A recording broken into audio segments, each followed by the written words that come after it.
guys, today I'll be making a video presentation about critiquing an artwork, and the artwork that I am going to critique is a Florida scene by the artist Thomas Moran.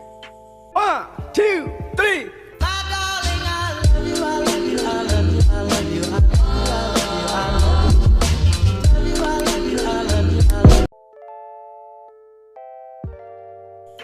The Florida scene is a pictorial presentation by Thomas Moran. Moran in his presentation greatly bases on nature, which largely is at the center of influencing his art. In his scene, Thomas uses shapes that are predominantly organic and gives his art a natural and environmental taste. First is the analysis of the artwork. The greenery in the artwork is frequently rounded and carved, and the scenery in the artwork has an irregular scope on the southern side of the terrain. The artwork also features the sky and the sea. A layer of wildflowers and bushes may be seen, as well as some trees with twisted branches. A lot of aquatic weeds are present around the natural pond, which is located on the right side and appears to be expanding on all directions. Alongside the ocean, there are irregularly shaped bayonet-shaped palm trees that give off a threatening vibe. Above the ocean's tidal waves, a clear sky can be seen. Different clouds are continuously forming, hanging ambiguously, and taking on new shapes. Thomas uses a method that goes further in exposing the nonlinear illusions to highlight the viewpoint of the atmosphere in his artwork. The artwork displays a reality related to the tropical climate of the Sunshine State with frequent changes in value and hue. A blend of light yellow tones unites the sky and the sandy beach in the artwork to achieve this striking realism and to represent Florida's infamously cloudy and muggy climate. At the heart of the composition, there is a defining figure from the artwork. Curved palm trees like this one extend from the sandy hillside in the direction of the ocean. The artwork's background features a vast ocean beach where people are disembarking from a ship, which gives the impression that they are becoming farther away from the reader because of their dwindling size. To make the objects appear less defined and bluer than the palm trees in the foreground, more air, sand wind, and wetness are created beyond the objects. Compared to the palm trees, there are fewer details about the passengers and the ship. In contrast to the ship, which lacks ornamentation, the palm trees' ring that decorate its trunk and bark are more noticeable and obvious. The persons on board are unable to distinguish from the wood that makes up the boat, and neither their faces nor their forms can be seen. In his paintings, Moran primarily uses colors that are associated with greenery, cool hues, and the bluish tint of the sky and the water. The use of different colors ranging from the yellowish green to the bluish green are used to further integrate this similar color scheme.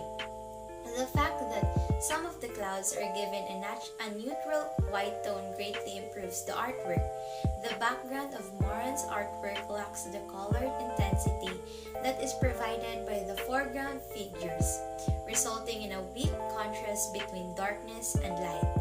Moran successfully depicts motion-related illusions in the Florida landscape. In the Florida scene, variety and cohesion are balanced. The sky, the ocean, and the trees are used together to form a blend since they are constantly a part of one another. By utilizing these environmental elements that are naturally occurring, harmony is produced that is embodied in nature.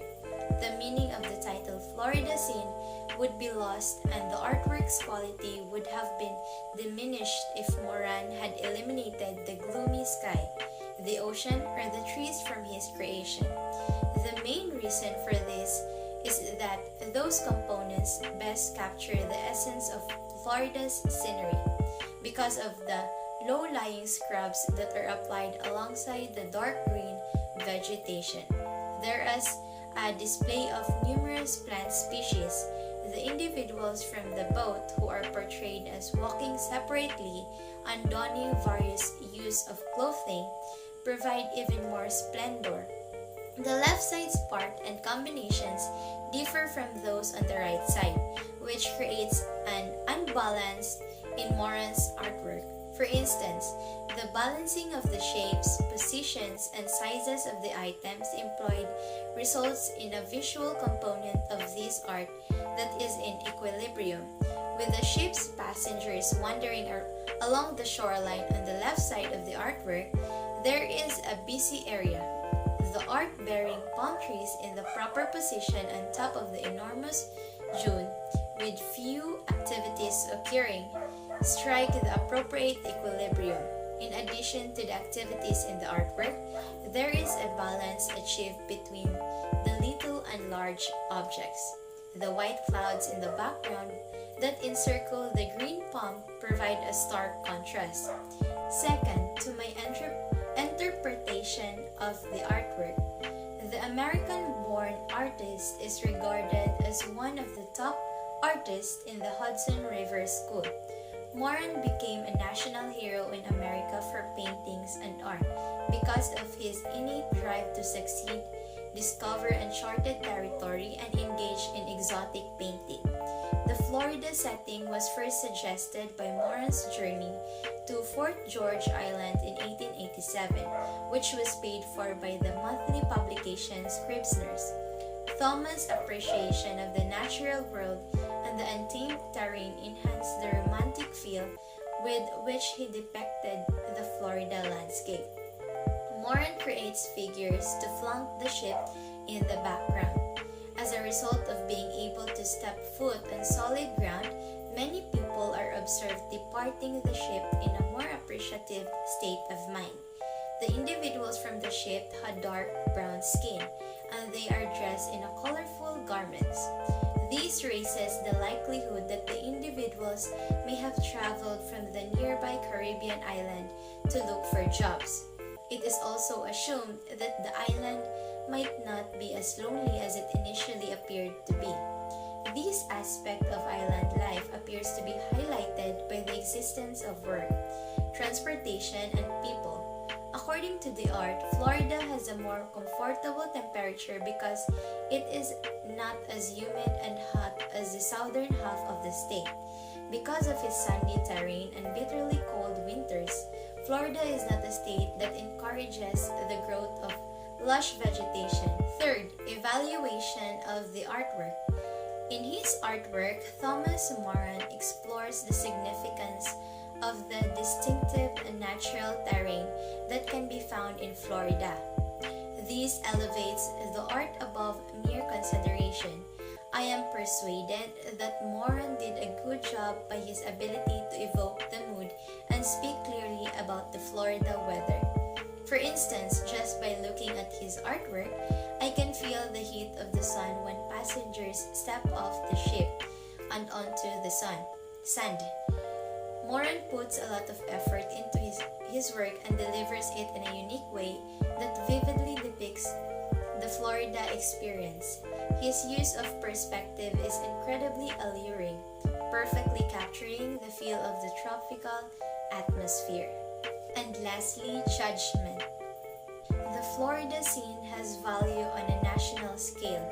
With the help of a masterwork, Moran was able to capture the enthralling natural glitter of historical moments that were well admired during the nation's changing times. He passionately captured the obscure and undiscovered side of idyllic rural American settings, revealing the natural beauty of Florida in particular and America as a whole.